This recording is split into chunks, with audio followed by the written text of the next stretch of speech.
Почна втората поред недела на енергетска ефикасност во општина Карпош, која ќе трае се до петок, а ќе опфати 5 тематски денови во кои стручни излагања ќе имат експерти од областа на енергетската ефикасност. Градоначалникот Јакимовски истакна дека преку одржување на вакви и слични манифестации ќе се поттикнат граѓаните и институциите подетално да размислуваат на оваа тема, што значи намалување на трошоците и спроведување на обврските кои локалната самоуправа ги презема за реализација на протоколот 20-20-20.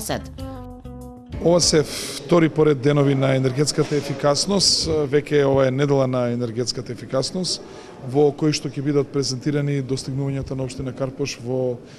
делот на енергетската ефикасност. Инаку општина Карпош е единствената општина, првата општина во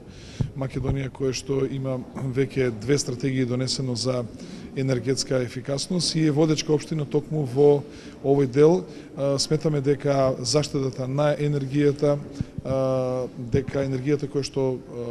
во континуитет поскапува, дека е многу битна за намалување на трошоците не само на граѓаните на општина Карпош, туку и воопшто и за предпријатијата, како и за нас како локална самоуправа, со цел да ги намалиме овие трошоци. Со оваа недела на енергетска ефикасност ние сакаме да влијаеме и врз свеста на граѓаните воопшто и на сите институции за многу повеќе да се размислува за енергетската ефикасност и намалување на трошоците за трошење на енергија. Според програмата за развој на енергетско ефикасна општина, локалната самоуправа има во план да реконструира околу 170 стамбени објекти на своја територија.